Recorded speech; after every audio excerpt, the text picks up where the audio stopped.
Durante o nosso tempo de escola, a gente aprendeu a lei da inércia. Para quem não sabe, é aquela frase que nós gravamos, né?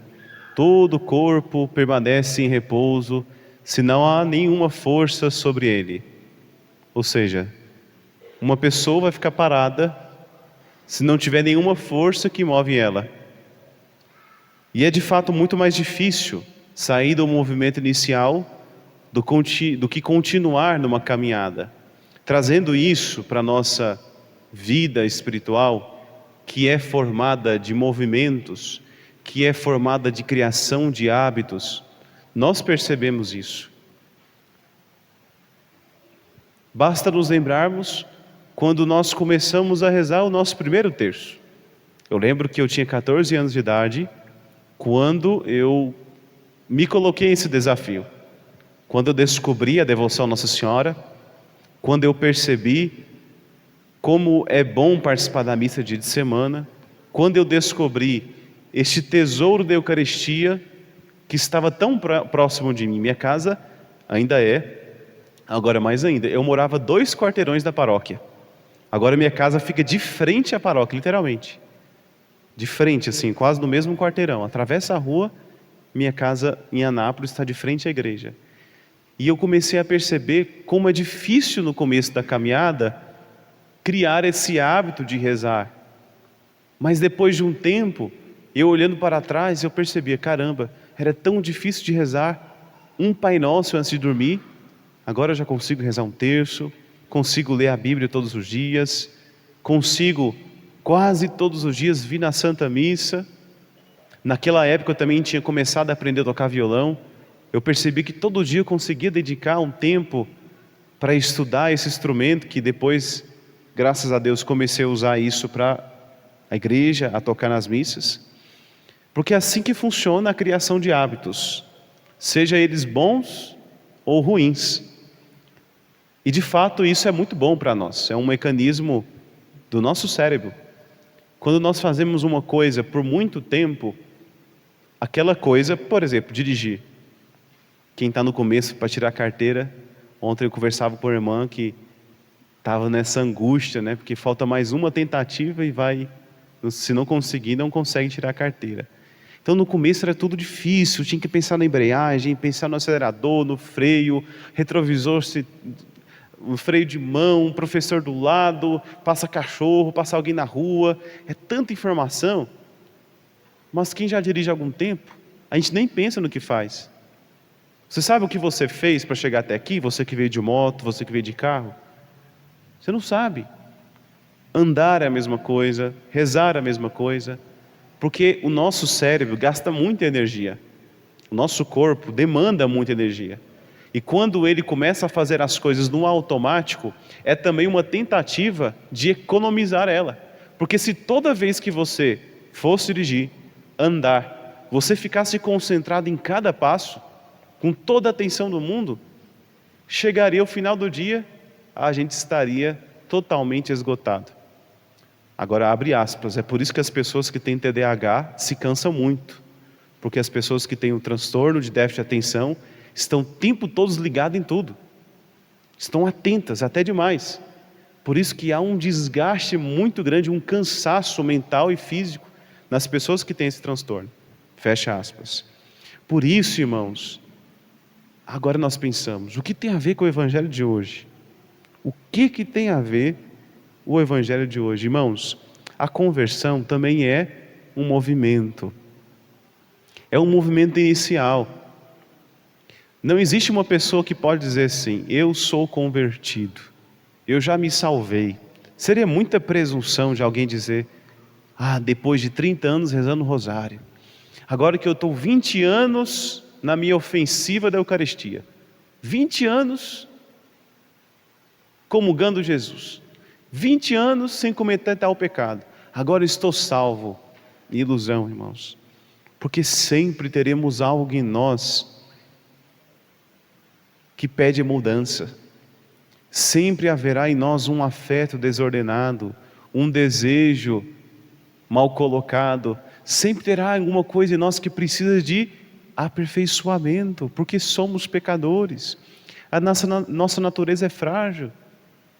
Queridos irmãos, Santo Agostinho demorou 30 anos para ser fabricado. 30 anos de oração da sua mãe, para só depois ele se tornar quem ele é. Foi difícil o movimento inicial, mas depois que ele se converte, aí nós precisamos fazer a distinção que existem duas conversões. A primeira conversão é como aquele estalo que nós temos, aquele insight, aquela luz, como São Paulo que cai do cavalo. São Paulo cai e fica cego.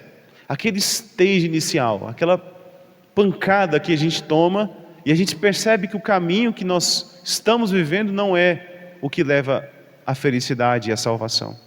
E a segunda conversão, que é a que todos nós estamos, eu imagino, que é esse processo, essa caminhada.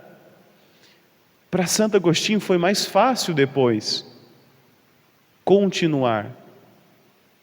Aquele que já reza por muito tempo o terço, rezar 2 terços e o rosário é muito mais fácil. Aquele que acorda cedo todos os dias, acordar 15 minutos mais cedo é um pouco mais fácil. Mas aquele que não acorda cedo, agora do nada quer começar a fazer a quaresma Frei Gilson. Então você vai ficar com sono, vai ser difícil, vai dar cochilada.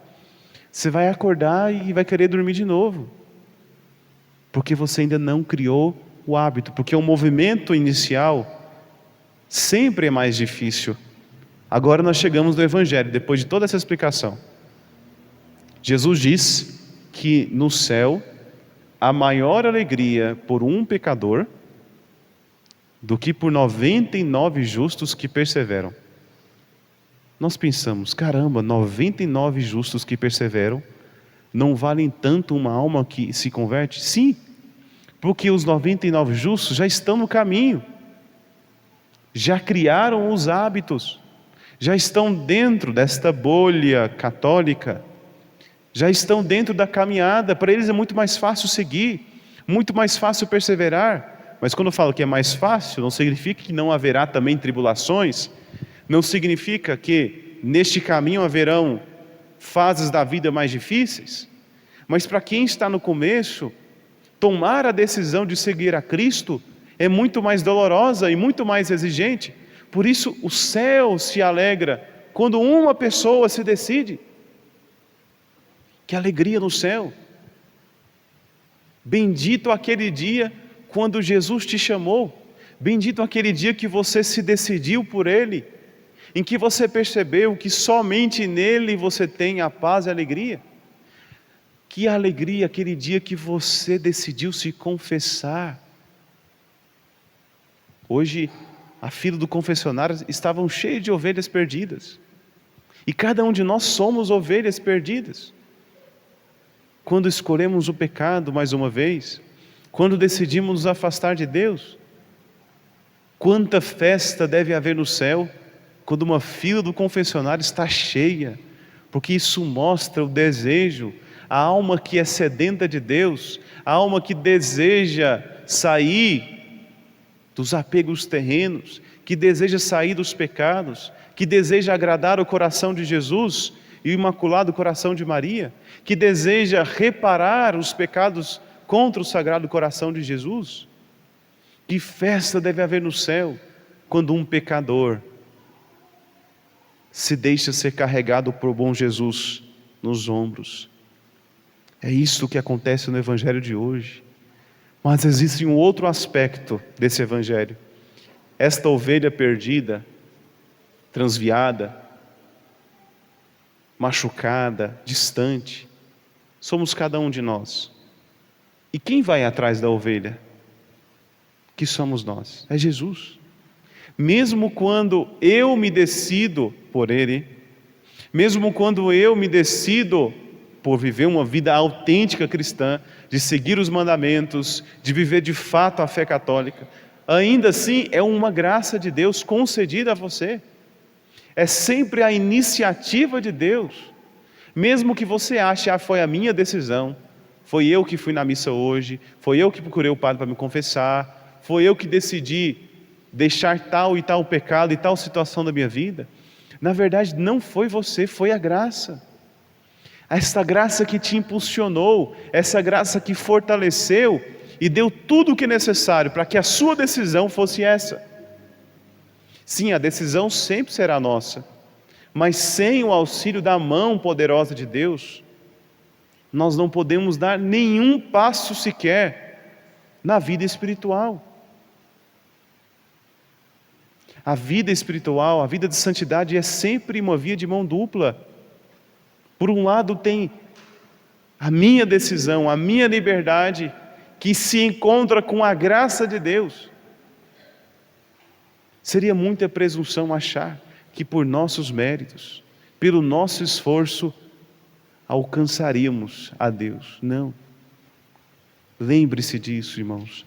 É sempre a iniciativa de Deus.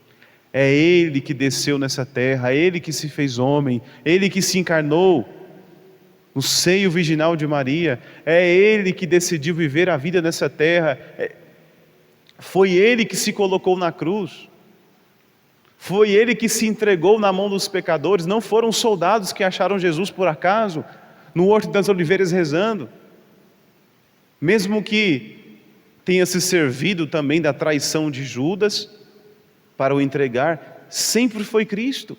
Em vários episódios da vida de Jesus percebemos isso. Antes de Jesus ser entregue através de Judas na sua traição, a Bíblia diz que pegaram em pedras para atirar em Jesus, em outro momento fizeram um montim contra Jesus. E a Sagrada Escritura diz que Jesus simplesmente passou por entre eles, porque não era a hora dele ainda, mas no dia determinado, no momento marcado por Deus, da sua glória, da sua glorificação, Ele se entregou na cruz por nós. Então, irmãos, é sempre a iniciativa de Deus.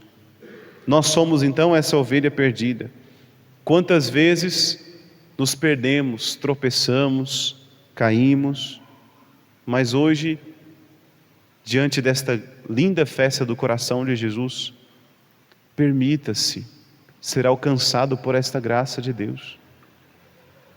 Permita-se mais uma vez hoje ser tocado pelo coração santíssimo de nosso Senhor, que infinito de amor, esse coração santo, que só sabe amar e nos perdoar.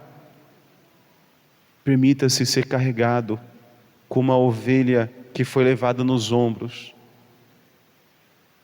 Permita-se ser alcançado pela misericórdia do Senhor mais uma vez. E com certeza uma grande festa, uma grande alegria haverá no céu e no coração daquele que se deixa ser alcançado por Deus.